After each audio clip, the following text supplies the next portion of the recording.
ओम नारायणाय परिपूर्ण गुणार्णवाय विश्वोदय स्थितिलयोन्नियति प्रदाय ज्ञानप्रदाय विबुधासुर सौख्य दुःख सत्कारणाय वितताय नमो नमस्ते। अभ्रमं भंगरहितं अजडं विमलं सदा आनंदतीर्थमतुलं भजे तापत्रयापहम्। भवति यदनुभावादेडमूकोऽपि वाग्मी जडमतिरपि जन्तुर्जायते प्रज्ञमौलिः। सकलवचनचेतो देवता भारती सा मम वचसि निधत्तां सन्निधिं मानते। अस्मद्गुरुसमारम्भां टीकाकृत्पादमध्यगां श्रीमदाचार्यपर्यन्तां वन्दे गुरुपरम्पराम्। विद्यायां विबुधाचार्यं वेदज्ञानाब्धिचन्दिरं दुर्मतध्वान्तमार्ताण्डं सत्यध्यानमुनिं भजे। 50 वर्षपर्यन्तं सततं रामपूजकः श्री सत्यप्रमोदगुरुर्भासतां नो प्रदम्बरे। बन्धुस्त्वं गुरुरिष्टदैवतमिति तत्पादपङ्केरुहं प्राप्तं मां परिपालयेति सततं याचे निबद्धाञ्जलिः। चित्तं मत्गुणदोषचिन्तनविधौ नूनं मनां मा कृताः। श्री सत्यात्मगुरो त्वदङ्घ्रियुगलं हित्वा न मे सद्गतिः। यैरहं शुकवत् सम्यक् शिक्षितोऽस्मि कृपालुभिः तान् वन्दे धेनुपाचार्यान् तत्त्वज्ञानार्थसिद्धये। श्री गुरुभ्यो नमः। हरिः ओम हरिः ओम हरिः ओम।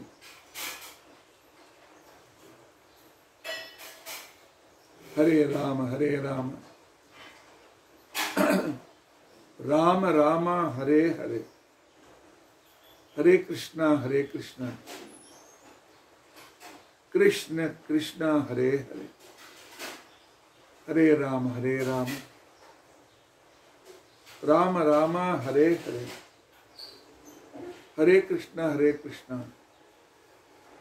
कृष्ण कृष्ण हरे, हरे राम राम राम हरे हरे,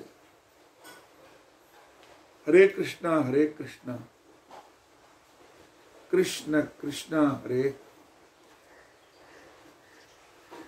हरे राम राम राम हरे हरे, हरे कृष्ण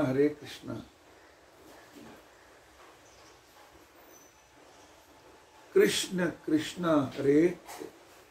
श्री गुरुभ्यो नमः।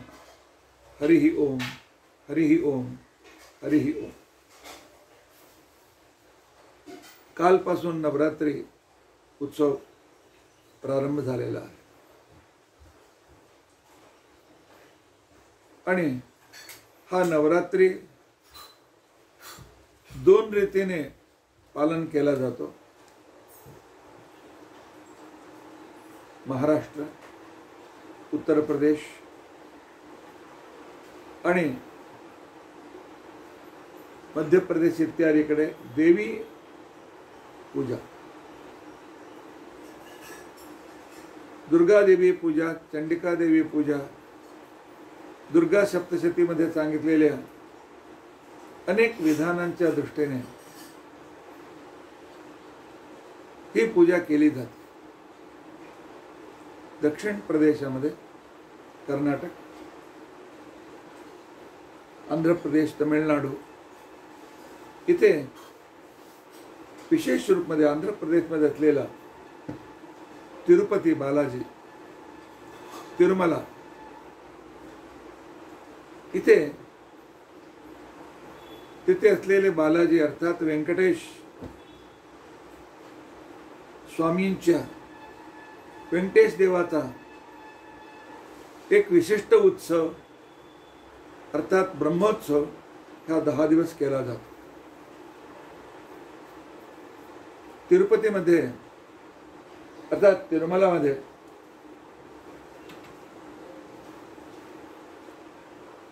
साक्षात विष्णू श्रीनिवास किंवा व्यंकटेश रूपाने तिथे स्वतः उभा आहे. ज्ञानी लोकांना तो स्वतः त्यांच्याशी वार्ता करतो, त्यांना प्रत्यक्ष दिसतो, आम्हाला मूर्तीच्या रूपाने दिसतो. हे 10 दिवस स्वतः ब्रह्मदेव तिरुमलाला येऊन अत्यंत भक्तीने तो 10 दिवस मोठा उत्सव करतात. 10 दिवशी सकाळी अवभृत स्नान इत्यादी सर्व व्यवस्थित करतात. रोज विशेष वाहनोत्सव असतो. आमच्या विद्यापीठामध्ये आजचे अत्यंत विद्वान ज्ञानी विशेष रूपाने अनुग्रह करण्याची शक्ती ठेवणारे जगद्गुरु मध्वाचार्य संस्थानाच्या क्रमाने आलेले उत्तरादी मठाधीश श्री श्री सत्यात्मतीर्थ स्वामीजींनी आमच्या विद्यापीठात श्री भू सहित श्री व्यंकटेश याची स्थापना 2003 साली त्याने केला. त्यांच्या जोडी हनुमंताचे 3 अवतार, वायुदेवाचे 3 अवतार, हनुमा, भीमसेन आणि मध्वाचार्य या तिघांची प्रतिमा तिथे स्थापना केली गेली आहे. त्याच्या जोडी माध्व संप्रदायात आलेले श्री जयतीर्थ, श्रीपादराजा, व्यासराजा, वादराजा, श्री रघुत्तम, श्री राघवेंद्र,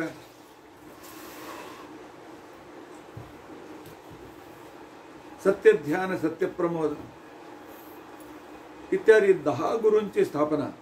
सत्यव्रत, सत्यबोध, सत्यध्यान, सत्यप्रमोद ह्या 10 गुरूंची विशिष्ट समाधी स्थापना ह्या आमच्या विद्यापीठात केला आहे. गेल्या 22 वर्षापासून आम्ही प्रत्येक नवरात्रीत ब्रह्मोत्सव आम्ही करतो. तसं तिरुपतीमध्ये केला जातो तसं इथे सुद्धा आम्ही ब्रह्मोत्सव करतो. आणि ह्या ब्रह्मोत्सवाला नारद पंचरात्र ग्रंथाचा आधार ठेवून आम्ही ब्रह्मोत्सव करतो. आमच्या विद्यापीठात रोज सकाळी 10 वाजल्यापासून कार्यक्रम सुरू होतो. पहिल्यांदा व्यंकटेश मंत्राने होम होतो. 1008 आहुती श्री व्यंकटेशांच्या मंत्राने आम्ही आहुती देतो. त्यानंतर रोज वाहनमध्ये उत्सव मूर्तीला बसून तो वाहनोत्सव रोज होतो.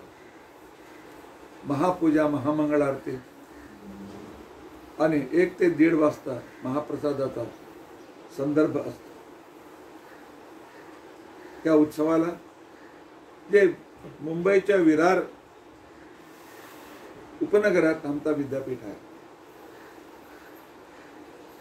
आनंद विहार विद्यालय श्री श्री सर्वज्ञ विद्यापीठ आहे. सर्वांना आमंत्रण आहे. रोज दुपारी सर्वांच्यासाठी प्रसाद, तीर्थप्रसादाची सुद्धा व्यवस्था आहे. आपल्या सर्वांना आदरपूर्वक, अत्यंत प्रीतीपूर्वक आमचे आमंत्रण आहे. अवश्य या आणि रोज मराठी भाषेत भविष्योत्तर पुराण, वेदव्यासाने अनेक महापुराण, उपपुराण, 18 महापुराण त्याने लिहिले. महापुराणांची रचना त्यांनी केली आहे. आणि या महापुराणाच्या मध्ये एक पुराण आहे भविष्योत्तर पुराण. भविष्योत्तर पुराणामध्ये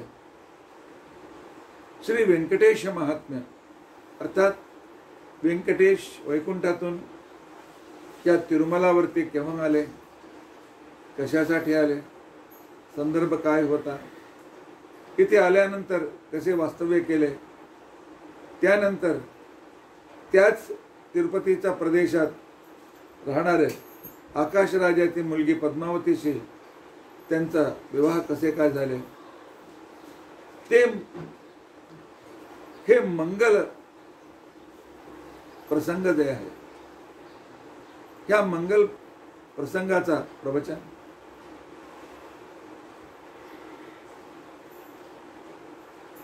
भविष्योत्तर पुराणामध्ये आलेला आहे. सर्वसामान्यतः कर्नाटकामध्ये घरोघरी या व्यंकटेश महात्म्याच्या प्रवचन होत असतात. पण तो संप्रदाय महाराष्ट्रामध्ये आहे, पण ते उजेडात आले नाहीत. पण आमच्या विद्यापीठाच्या वतीने आजपासून 9 दिवसपर्यंत हे व्यंकटेश महात्म्य आम्ही सांगण्याचा प्रयत्न करू. व्यंकटेश हा वेगळा नाही आणि उडपीचे श्रीकृष्ण वेगळा नाही, पंढरपूरचे विठ्ठल वेगळा नाही आणि ओरिसाचे जगन्नाथपुरीचे जगन्नाथ हा वेगळे नाही. हे भगवंत श्रीकृष्णाचेच हे 4 रूप आहेत. भागवतामध्ये जे कृष्णाचे वर्णन येतो, अर्थात श्रीकृष्णाच्या बालरूप,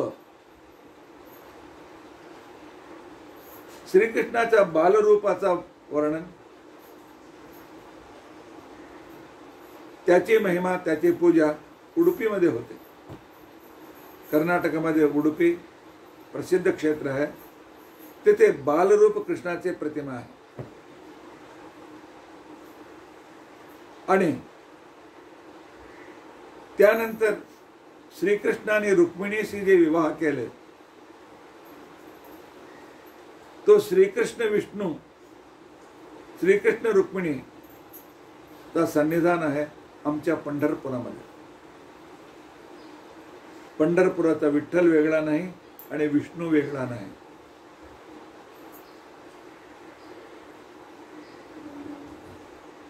वसुदेव देवकीने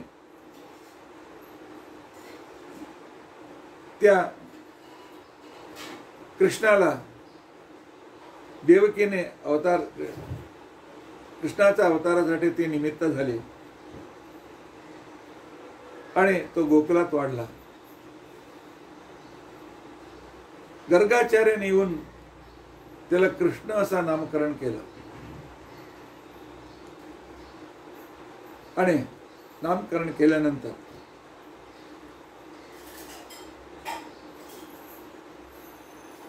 त्यावेळी त्याला कृष्ण कृष्ण म्हणून सर्व हाक मारू लागले. एका दिवशी कृष्णाने माती खाल्ली होती, खाण्याचा त्याने नाटक केला होता.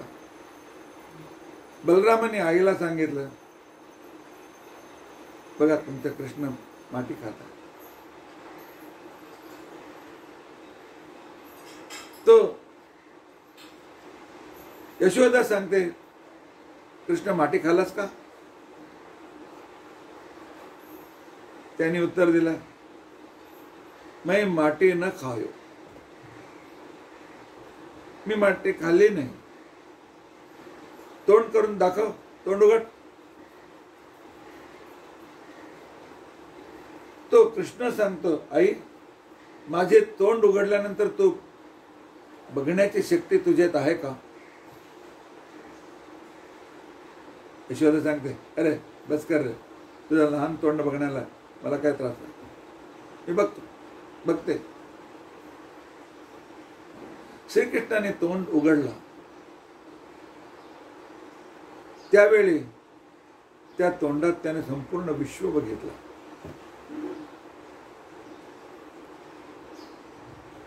संपूर्ण जग, सर्व ग्रह, भूगोल खगोल सर्व दर्शन त्याच्या तोंडात झालं.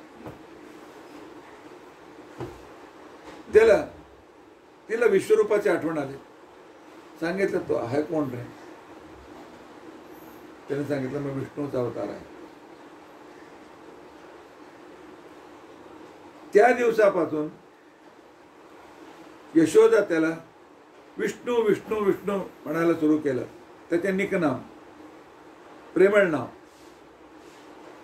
तो विष्णूचा विठू झाला, विठू झाला, विठ्ठल झाला. विष्णू विठ्ठू विठ्ठू विठ्ठल. रुक्मिणीशी मोठ्या झाल्यानंतर रुक्मिणीच्या जोडी त्याचं लग्न झालं. तो गृहस्थ विठ्ठल सर्वांच्यासाठी माता पितेच्या रूपाने पंढरपुरात उभा आहे. असंख्य असंख्य कर्नाटक, महाराष्ट्र सर्व भक्तांच्यासाठी, संतांच्यासाठी, गरिबांच्यासाठी तो विठ्ठल सर्वांना अनुग्रह करीत आज पंढरपुरात तो विराजमान आहे. त्यानंतर त्या श्रीकृष्णाने 16,108 तो स्त्रियांशी त्याने लग्न केलं. पण त्याच्या आधी रामावतारामध्ये त्याने सीतेला वचन दिला होता की सीतेच्या जागेत लंकामध्ये सीतेचं रूप घेऊन अशोकवनात बसलेली ती व्यक्ती सीता नव्हे, अग्नीची पुत्री वेदवती होती. ती कहाणी इथे विस्तार रूपाने येते, मी आता सांगत नाही. जेव्हा श्रीकृष्णाने रामाने लंका जिंकली, त्यावेळी त्यांनी वेदवतीला सांगितलं, तुझ्या वडिलांच्याकडे जा. तिने अग्निप्रवेश केला आणि अग्नीतून 2 व्यक्ती वरती आले. अग्नीच्या घरी राहणारी सीता वनवासाच्या वेळी, आनंतर रावणाच्या अशोकवनात बसलेली वेदवती, दोघे वरती आले. दिसायला एकसारखेच दिसत होते. रामाने सांगितलं, ही कोण? सीताने सांगितलं, तो माझ्या जागेत माझा रूप घेऊन लंकेत कष्ट करणारी ही अग्निपुत्री वेदवती आहे. राम अनेक जन्मापासून ती विष्णू, भगवान विष्णू माझी बायको व्हावेत म्हणून तपस्या करीत आहे.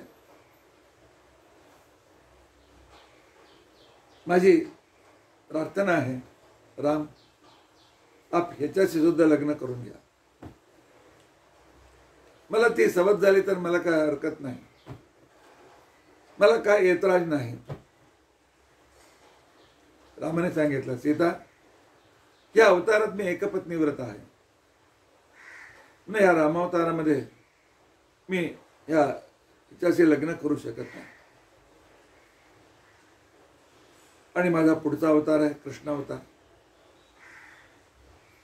त्या कृष्ण अवतारात 16,108 सगळे सीट फुल झालेले आहेत, हाऊसफुल झालेले आहेत.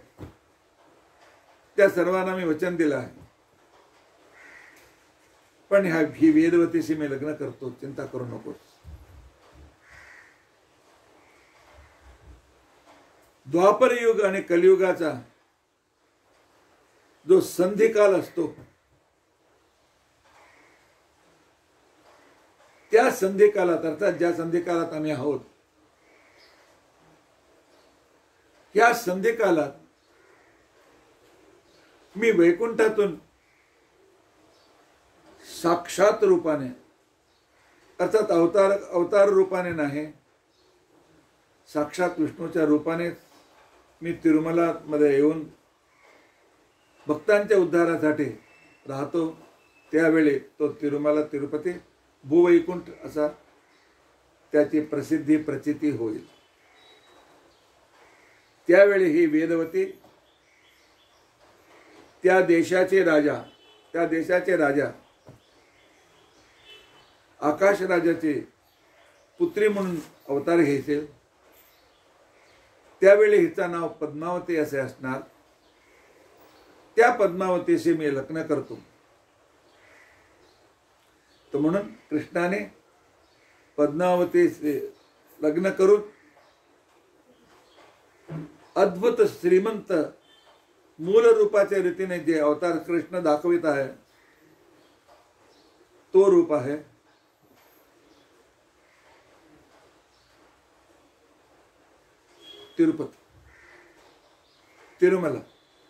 तिरुमलात असलेले श्री व्यंकटेश स्वामी.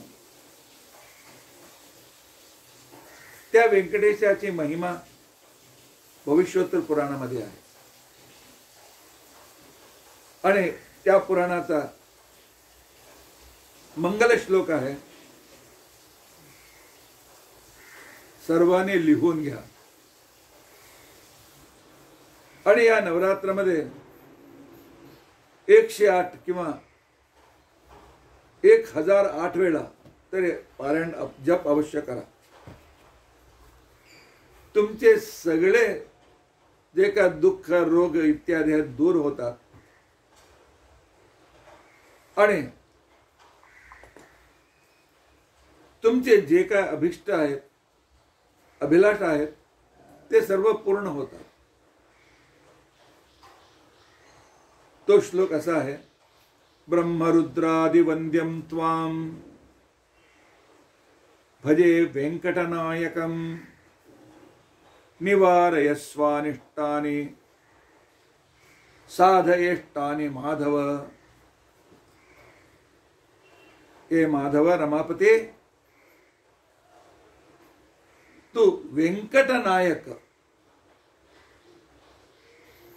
व्यंकटगिरीता, त्या तिरुमल्याला शास्त्रामध्ये व्यंकटगिरी असं नाव आहे. व्यंकटगिरी नाव कशाला आला, कसे आला, हे जे काही विधान आहेत या 9 दिवसात तुम्ही विस्ताराने ऐकू शकाल. त्या व्यंकटगिरीचा राजा होऊन साक्षात विष्णू तिथे उभा आहे. मूर्ती नव्हे, ती साक्षात भगवंताची जिवंत मूर्ती आहे. पण आम्हाला ती दगडाची मूर्तीसारखं दिसतो. म्हणून हे व्यंकटनायक रोज सकाळी 3:30 वाजता 4 वाजता ब्रह्मादी देवता येऊन तुझे सुप्रभात गाऊन तुला उठवितात. अर्थात तू जागाच असतो. हे एक वैभव आहे. तुला व्यंकटेश उठा आणि जगाचा उद्धार करा, लोकांचा उपकार करा अशी प्रार्थना करतात. असे ब्रह्मरुद्रादि वंद्यम त्वाम, ब्रह्मरुद्रादि इत्यादी महान महान देवतांच्या कडून स्तुत्य, ते ज्याची स्तुती करतात असे श्री व्यंकटेश, तुझ्या शरणात आम्ही आलो आहोत. निवारय आशु अनिष्टाने, निवारय स्वास्वनिष्टाने. आमचे अनिष्ट दूर कर. आम्हाला जे नको आहे, जे त्रासदायक आहे, दारिद्र्य असेल, संतानहीनता असेल, अथवा अनेक रोगाची समस्या असेल, कुटुंबातले कलहाचे संदर्भ असतील, असमाधान अतृप्तीचा संदर्भ असतील, जे काय आहेत ते सर्व अनिष्ट दूर कर आणि इष्टानी साधय, आमचे अभिष्ट पूर्ण कर. आमचे अभिष्ट आहे भगवान आपणच आहात. आपल्याची प्राप्ती आम्हाला व्हायची झाले पाहिजे. आपला दर्शन आम्हाला पाहिजे. आपला दर्शन झाल्यानंतर मोक्ष भेटतो. तिकडे संपूर्ण सुखच आहे, वेगळं काही नाही. निवारय स्वानिष्टानी साधयिष्टानी माधव.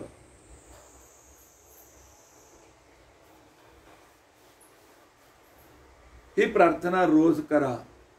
ब्रह्मरुद्रादिवंद्यम त्वाम भजे वेंकटनायकम. निवारयस्व अनिष्टानि साधयेष्टानि माधव. हे संदर्भ येतो नैमिषारण्य, जे उत्तर प्रदेशामध्ये लखनौ पासून 40-50 मैलावरती आहे. नैमिषारण्य म्हणतात. तिकडे चक्रतीर्थ आहे, गोमती नदी आहे. ज्या जागेत बसून वेदव्यासाने अनेक पुराण रचले, अनेक पुराणांचं प्रवचन केला, त्या नैमिषारण्यात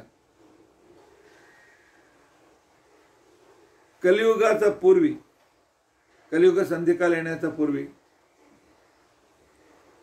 अनेक ऋषी मुनी एकत्र झाले. त्यांचा उद्देश एकच होता, कलियुगात ज्ञान लुप्त पावतो. लोक अज्ञानी होतात, अज्ञानाने अनेक पाप करतात, त्या पापाने अनेक दुःख भोगतात. म्हणून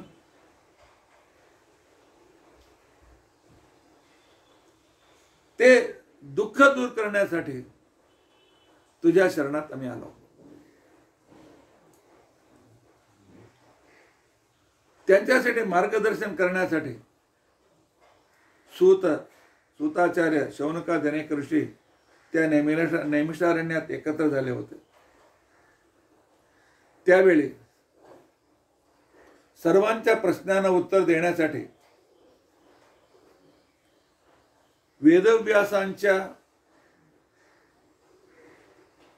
आनंदाने, हर्षाने, त्यांच्या रोमांचाने जी व्यक्ती उत्पन्न झाली होती त्याचे नाव होता रोमहर्षण.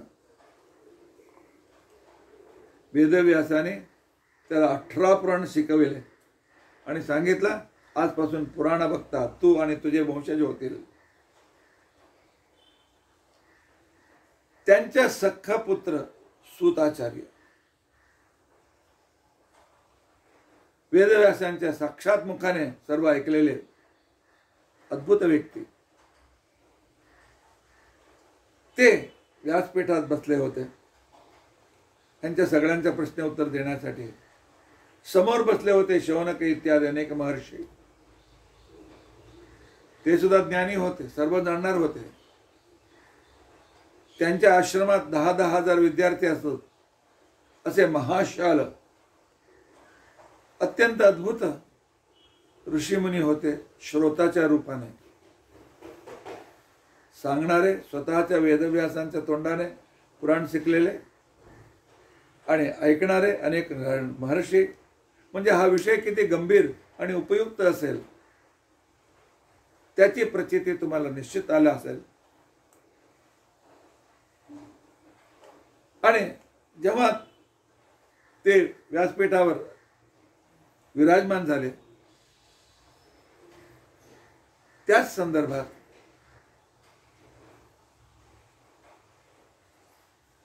शौनकादी त्यांना विचारतात,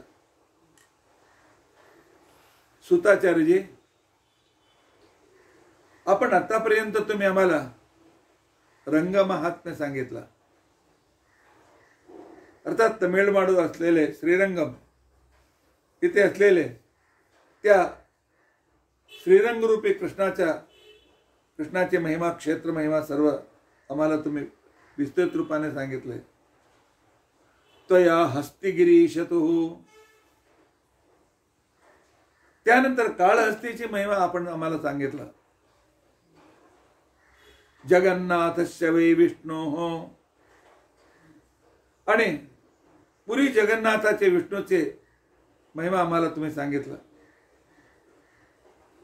आता काळहस्तीचा जवळच असलेला ते व्यंकटाचल, त्या व्यंकटाचलावरती विराजमान असलेले व्यंकटेशाची महिमा आणि त्याची अवताराचे संदर्भ, जे काय त्याची विशिष्टता आहे ते ऐकण्याची इच्छा आम्हाला झालेली आहे. आपण अवश्य सांगा, अवश्य आम्हाला ती महिमा सांगून आम्हाला तृप्त करा. तेव्हा सुताचार्य उत्तर देतात, आपण फार चांगला प्रश्न विचारलेले आहेत आणि व्यंकटेश महात्म्य अद्भुत आहे. और मी हे व्यंकटेश महात्म्य भविष्योत्तर पुराणाच्या संदर्भात त्यांच्या तोंडातून मी ऐकला. यथाश्रुतम मया पूर्वम व्यासेन अमित तेजसा, साक्षात विष्णूचे अवतार श्री वेद व्यास,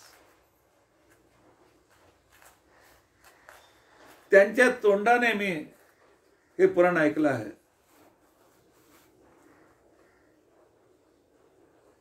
तथाध्यायन समाचक्ष, वेदव्यासाने जे सांगितलेले आहे आठवण करीत करीत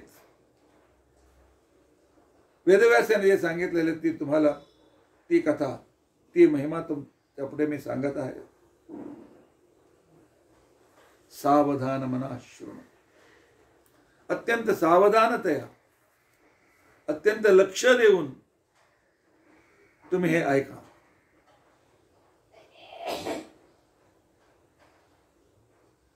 त्रेतायुगामध्ये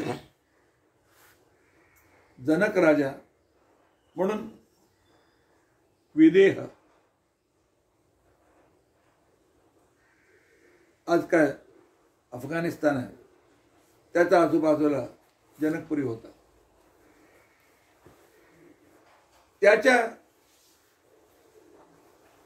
तो राज्य करीत होता जनक महाराज. अद्भुत ज्ञानी, अद्भुत श्रवण करता मोठा राजा होता. संपूर्ण भरतखंडच त्याच्या हाती, त्याच्या चक्रवर्ती राजा होता. पण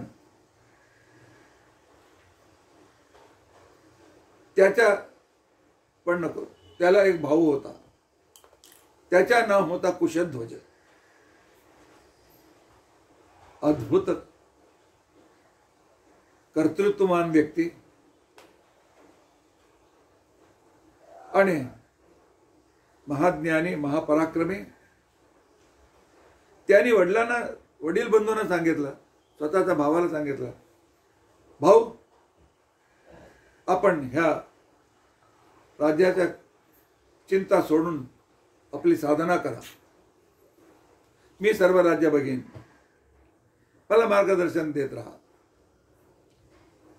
तो जनकाचा संपूर्ण दिवस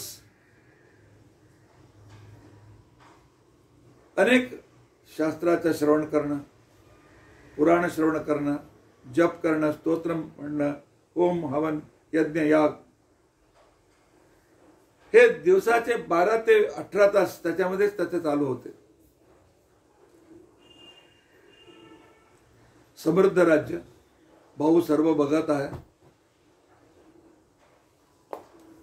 आणि त्याच्या भावाला 3 मुले आणि 3 मुलगी झाले.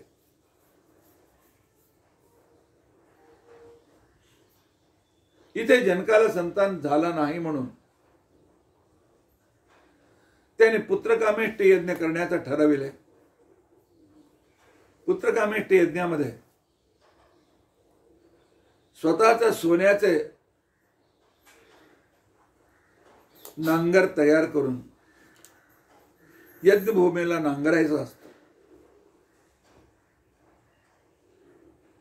जेव्हा सुवर्ण हलाने अर्थात नांगराने ते यज्ञभूमी नांगरल्या सुरू केले, एकदम तिथे एक कमल त्यांना दिसलं. ते बघतात कमल प्राप्त झालेला. त्याच्यामध्ये बघतात एक स्त्री, सुंदर शिशु, सुंदर स्त्री शिशु त्यांना प्राप्त झाला. त्याने समजलं भगवानने सुरुवातीलाच आम्हाला फल देऊन टाकलेले आहे, म्हणून सीता लांगल पद्धती, त्या नांगराची जे रेखा पडते त्या रेखेला संस्कृतमध्ये सीता असे म्हणतात. आणि म्हणून त्या शेतात प्रकट झालेला त्या कमलात ही मुलगी भेटली म्हणून जनकाने तिचं नाव सुद्धा सीता असं ठेवलं. सीता बाळत होती आणि तिच्याच तून 1 वर्ष लहान उर्मिला अर्थात कुशध्वजाची मुलगी, त्याच्याहून 1 वर्ष लहान मांडवी, त्याच्याहून लहान श्रुतकीर्ती,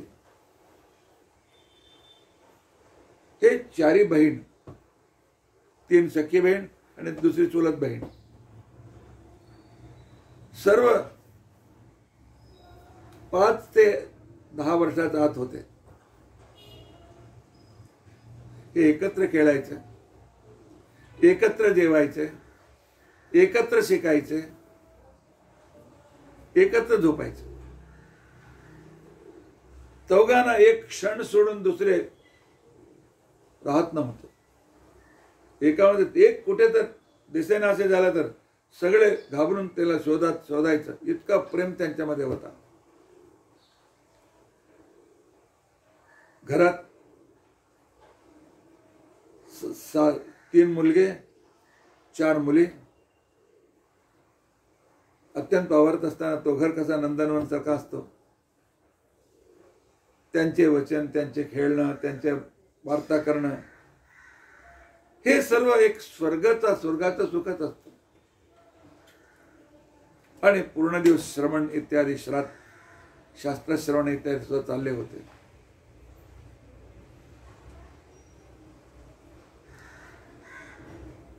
त्या जनक राजाच्या मनात आलं, मी किती सुखी आहे. विशाल राज्याचा चक्रवर्ती, संपूर्ण राज्याचे भार स्वतःच्या खांद्यावर घेऊन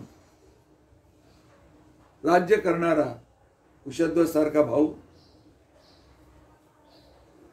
आणि सीता सारखी मुलगी,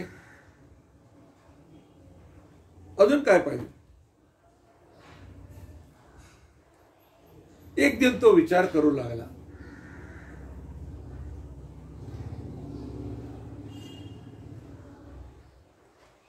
की दुःखम न पश्ये नेत्राभ्याम सुखम पश्ये सदात्मनः. अनेक वर्ष झाले दुःख मला काय माहित नाही, सुख सुख सुख हा माझ्या भाग्यात आलेला. मी असेच सुखीच राहणार. डोळ्यातून मला दुःख बघण्याचा प्रयत्नच संदर्भच येणार नाही, असं त्याच्या मनात आलं. सुख प्राप्त करणं, सुखाचा अनुभव करणं हा काही चुकीचा नाही, आणि सुखाची इच्छा करणं सुद्धा चुकीचं नाही. पण मी सर्वदा सुखीच राहणार जो आग्रह आहे ते चुकीचा आहे. कशाला म्हणजे संसार हा सुखदुःख मिश्र आहे आणि सुख देणारा भगवंत. मी सुखी होण्यासाठी मी स्वतंत्र नाही. म्हणून देवाने सुख दिला, देव मला सुखी करो, देवाच्या अनुग्रहाने असंच देव मला सुख देवोत असे सांगणं वेगळं, मी सुखीच राहीन म्हणून आग्रह अहंकार करणं हा वेगळा. माझ्या हातात आहे, मी सुखीच राहणं, दुःख येणारच नाही, जे अहंकार आहे. हे अहंकार देवापासून आम्हाला दूर करतो. अहंकार आणि देव यांच्यामध्ये अलर्जी आहे. जिथे देव असतात तिथे विनय पाहिजे. हा देवाने मला ठेवला, सुखाने ठेवला, देव ही तुमची कृपा आहे, हा तुमचा प्रसाद आहे, मी विनयाने स्वीकार करतो असेच सांगणे वेगळं, मी सुखीच राहणार, मला दुःख येणारच नाही, हे शास्त्र संमत वाक्य नाही, शास्त्र विरुद्ध वाक्य आहे. तो शास्त्र विरुद्ध वचन जेव्हा भक्त करतात, भगवंत त्यांना एक दुःख देऊन त्यांना परत जागृत करतात. त्यांना अहंकार सोडायला लावतात. कशाला म्हणजे अहंकाराने व्यक्ती संपूर्ण नष्ट होतो, पण देवाला स्वतःच्या भक्ताची रक्षा करायची आहे. म्हणून एक दिवशी एकाएक अकस्मात कुशध्वज मृत पावला. कुशध्वज मरून गेला, मेला. कुशध्वज पती मेला म्हणून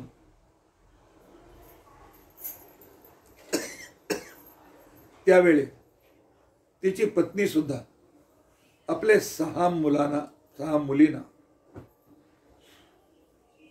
मुले 16 वर्षाचे, 14 वर्ष, 12 वर्षाचे होते, मुले सगळे 10 वर्षाच्या आत, त्या सर्वांना जनक राजाच्या हाती देऊन ती सहगमन केली.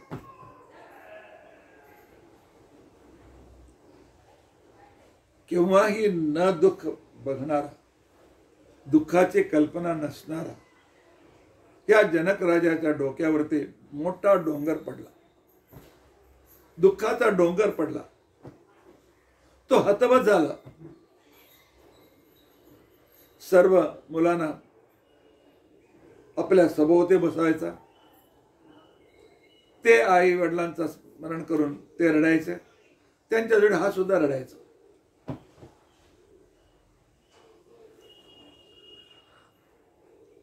त्या मुलानं रडत रडत रडत त्या चिंतात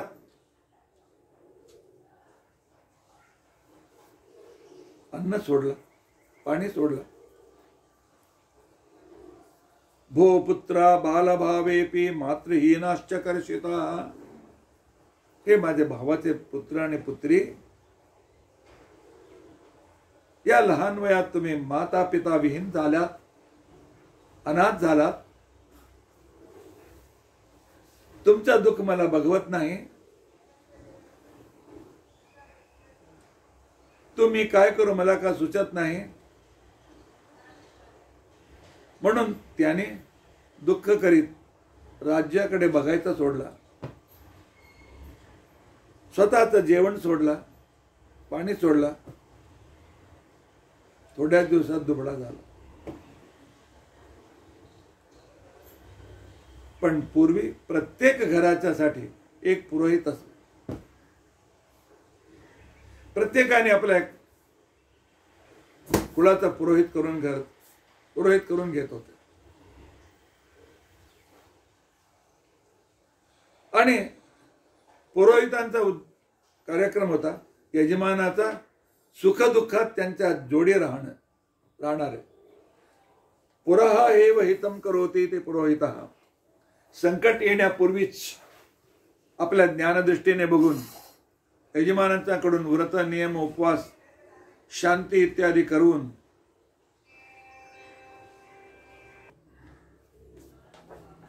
पूर्वीपासून एक नियम असा होता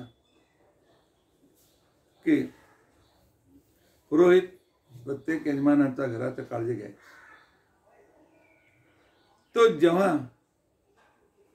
ही वार्ता माहीत झाली, त्यांचे पुरोहित कुलगुरू शतानंद हे गौतम ऋषीचे पुत्र, गौतम गोत्रात उत्पन्न झालेले आणि विशिष्ट महान तपस्वी, राजाचं दुःख कमी करण्यासाठी त्यांच्या इथे आले. संप्राप्तो दैवयोगेन, अर्थात देवाची इच्छा होती ह्याचा अहंकार कमी करणं आणि परत त्याला सुखी करणं. प्राप्तो दैवयोगेन वामदेवानुजो मुनिः. वामदेव आणि शतानंद हे गौतमाचे पुत्र भगवंताची प्रेरणेने ते तिथे आले. घरी आलेले आपले कुलपुरोहितांना बघून जनक राजा उठला, आपले डोळे पुसून घेतले आणि गुरुना चांगल्या आसनावर बसून अर्घ्य पाद्य इत्यादींचा गुरुची पूजा त्याने केली आणि हात जोडून उभा राहिला. पुरोहित विचारतात, काय रे जनक राजा, तुझी अवस्था तू कशी करून घेतलीस? अशी करून घेतात का? काय झालं? कशाला हे सर्व आपल्याला संपूर्ण आपलं शरीर सुकून टाकलास? जेवलाच नाही का रे? काय झालं? कसली प्रसंग कसा काय आला? जनक राजाने सांगितलं, माझ्यावर 3 मोठे संकट आहेत. 3 मोठे म्हणजे अत्यंत मोठे संकट आहेत. त्याच्या निस्तार मी कसे काय करू? पहिला आहे, माझ्या कुशध्वज मला सोडून गेला. पराक्रमी होता. जेव्हापर्यंत तो होता कोणी शत्रू येण्याचं धैर्य करत नव्हता.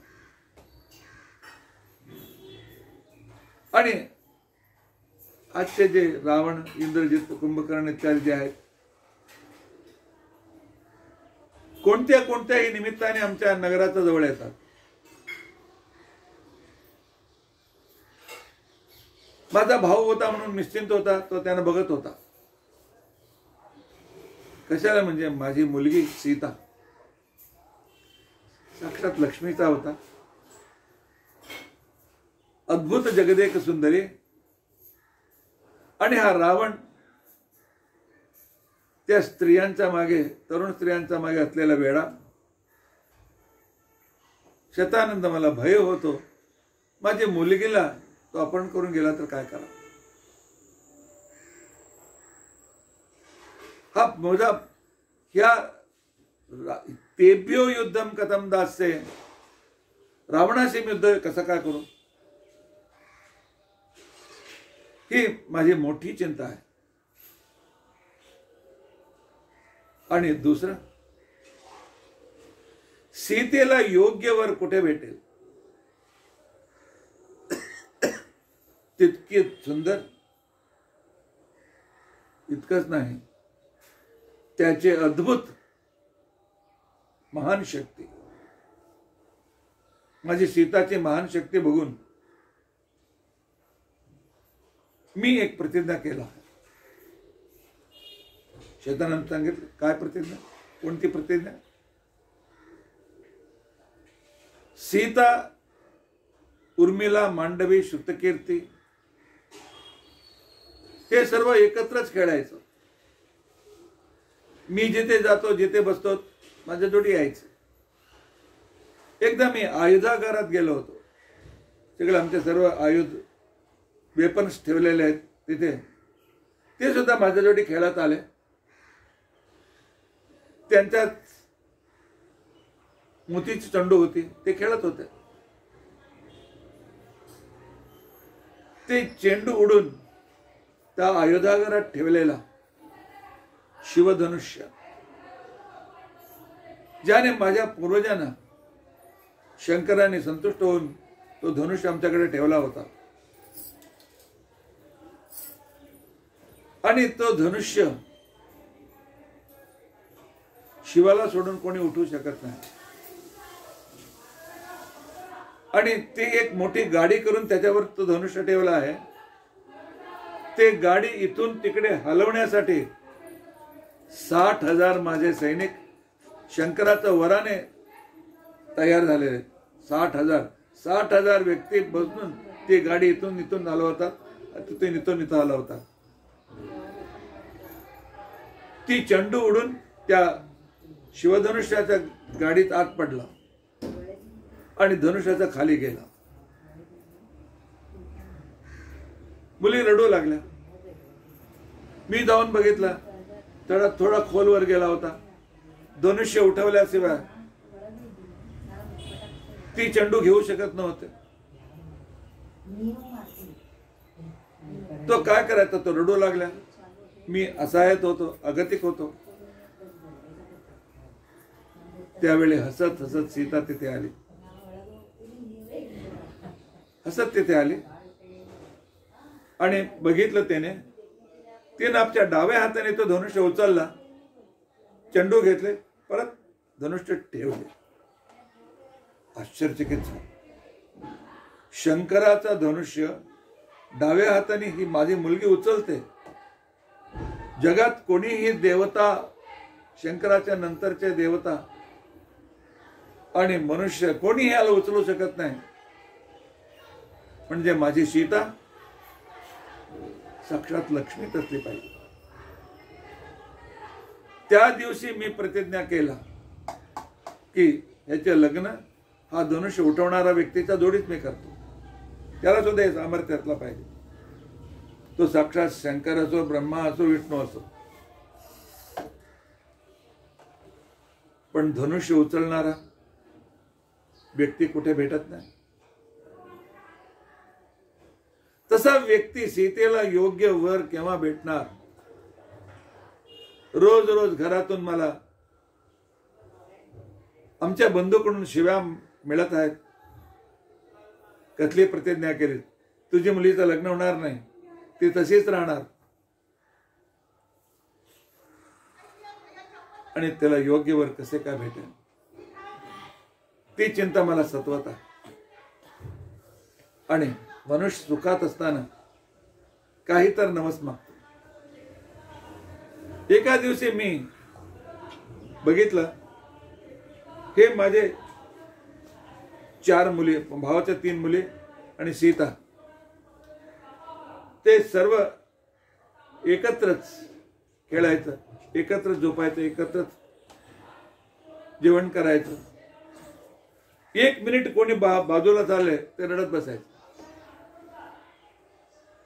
मी तेव्हा विचार केला, उद्या लग्न होऊन ते वेगळे वेगळे गावी गेले, वेगळे वेगळे राजघराण्यात गेले, ते सुखी राहणार नाही, तर रडतच बसणार. म्हणून मी प्रतिज्ञा केली की चौघांना एकाच घरात मी लग्न करून देईन. 4 भावंडांना, या 4 मुलींना नमस्कार लग्न करून द्यायचं, असा मी निर्णय केला. आता धनुष्य उठवणारा व्यक्ती पाहिजे, दुसरी समस्या. तिसरी समस्या आहे, त्याला 3 भाव असलं, भावंड असलं पाहिजे.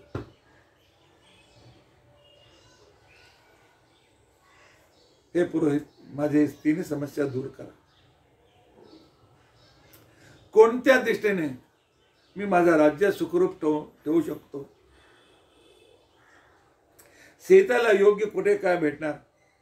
त्याला सुद्धा 3 भाऊ असले पाहिजे. तसं कुटुंब कुठे भेटणार? कसे काय? मला मार्ग दाखवा. माझे दुःख दूर होण्याचा रस्ता दाखवा. नाहीतर मी असंच उपाशी मरून जाईन. माझ्या गेल्यानंतर ह्या अनाथ मुलांची व्यवस्था कोण करणार? शतानंदाने सांगितलं, राजा निश्चिंत हो. संसारामध्ये जितके कष्ट आहेत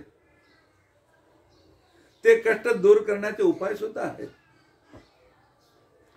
देवाने फक्तच कष्टांची, दुःखांची सृष्टी नाही केली, त्याच्या जोडी त्याच्या निस्तरण, त्यांना दूर करण्याचा उपाय सुद्धा त्याने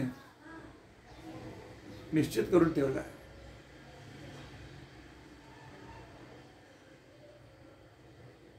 तुझे रावणांत इत्यादीपासून भय सुद्धा दूर होईल. तुझ्या मुलींचं लग्न सुद्धा होईल. दुहितस्तव कल्याणम सुखदम शत्रुनाशनम. एक अशी एक महिमा आहे, एक महात्म्य आहे, आणि ते आहे व्यंकटगिरी महात्म्य, तिरुमला महात्म्य. तिरुमला तमिळमध्ये, तिरु म्हणजे फार मोठा, मलई म्हणजे पर्वत, मोठा पर्वत, म्हणून तिरुमला त्याला सांगतात. त्याच्या व्यंकटगिरी असं नाव आहे. कलौ तत्कीर्तनम पुण्यम सर्व दुःखारम शिवम.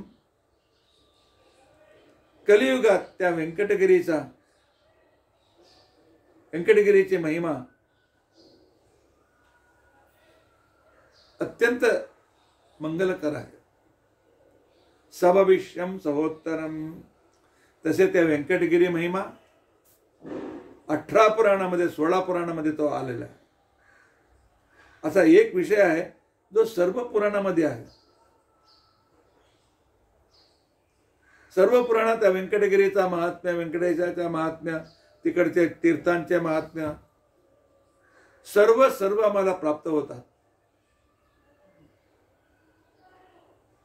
आणि भविष्योत्तर पुराणातल्या मनोहर प्रसंग, जे भगवंताने पद्मावतीचे लग्न केलेला मंगलकर प्रसंग जे आहे, जे ऐकतात, जे श्रवण करतात, त्यांच्या घरी मंगल निश्चित होणार.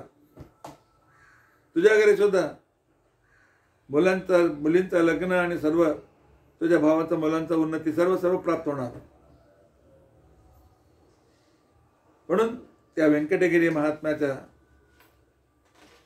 प्रवचन आणि त्याच्या श्रवण पुण्यम सर्व दुःखारम शिवम अत्यंत पुण्यदायक आहे. सर्व दुःख दूर करणारा आहे तो व्यंकटगिरी महात्म्य. इतकंच नाही, शिवम सुख शांती मंगल देणारा आहे. ज्यांना पैसे पाहिजे हे व्यंकटगिरी महात्म्य ऐकून ते श्रीमंत होतील. धन कामस्य धनदम, पुत्र कामस्य पुत्रदम. आणि ज्यांना संतान पाहिजे, हा व्यंकटगिरी महात्म्य ऐकल्याने संतान प्राप्त होतो. रोगात तानाम रोगहरम. रोगपीडित व्यक्तींचा रोग दूर होतो. ज्ञानिनाम ज्ञान साधनम. जे साधक आहेत त्यांना अपरोक्ष ज्ञान प्राप्त होतो. यच्छ्रुत्वा सर्वलोकेषु ब्रह्मा ब्रह्मपदम गता. हा चतुर्मुख ब्रह्म पदवी स्थिर राहोत म्हणून तो वारंवार रोज या व्यंकटगिरीचा महात्म्य स्वतःचा पारायण करतो, प्रवचन करतो, ऐकतो. नीलकंठ इदम श्रुत्वा, जेव्हा विष प्याल्याने त्या शंकरांचा संपूर्ण शरीर निळा झाला, मूर्छा येऊ लागली, संपूर्ण शरीर जळायला लागलं, त्याने हा व्यंकटगिरी महात्मा ऐकल्यानंतर तो विषाचा प्रभाव कमी होत गेला. इतका अद्भुत. आणि इंद्र सामान्य व्यक्ती असताना, 100 अश्वमेध करण्यात असताना वारंवार हा व्यंकटगिरीचा महात्मा ऐकायचा. ते ऐकल्यामुळे आज त्याला इंद्र पदवी प्राप्त झालेली आहे. वज्री नाकपदम प्राप्त यत्कथा श्रवणादरात. पण अत्यंत आदराने भक्तीने ही कथा ऐकली पाहिजे. किमुक्तेन विशेषेण. इतकंच नाही, हे फल उद्या भेटतो की परवा भेटतो, 10 वर्षाने भेटतो, पुढच्या जन्मी भेटतो, नाही. निवारयस्व आशु निवारयस्वाश्वाने. लवकरात लवकर माझे दुःख दूर करून त्या श्लोकात, आरंभिक श्लोकात आहे. निवारयस्व आस्पनिष्ठाने. माझे अनिष्ट आशु लवकरात लवकर दूर कर. तो दूर केल्याने हे विशेष रूपाने सर्व सुख प्राप्त होत. म्हणून तुझं दुःख लवकरात लवकर दूर होणार. इत्युक्तो मुनिना तेन जनको वाक्यमब्रवीत. त्यावेळी जनक सांगतात, मी तयार आहे, ऐकण्यास मी तयार आहे, माझ्या मुलीसोबत तयार आहे. अवश्य सांगा त्या व्यंकटगिरीचा महात्म्य काय आहे. ते महात्म्य काय आहे. आता 1 तास पूर्ण झाले, म्हणून आम्ही उद्याच्या दिवशी ऐकण्याचा प्रयत्न करू. श्रीकृष्णार्पणमस्तु. श्रीकृष्णार्पणमस्तु. अक्षयं कर्म यस्मिन् परे स्वर्पितं प्रक्षयं यान्ति दुःखानि यन्नामतः अक्षरो योजर सर्वदैवामृतः कुक्षिगं यस्य विश्वं सदा जादिकं प्रीणयामो वासुदेवं देवता मंडला खंडमंडल. परत एकदा श्लोक म्हणा. ब्रह्मरुद्रादि वंद्यं त्वां भजे वेंकटनायकं निवारयस्वास्वनिष्ठानि आश्वनिष्ठानि साधयिष्ठानि माधव. श्रीकृष्णार्पणम्.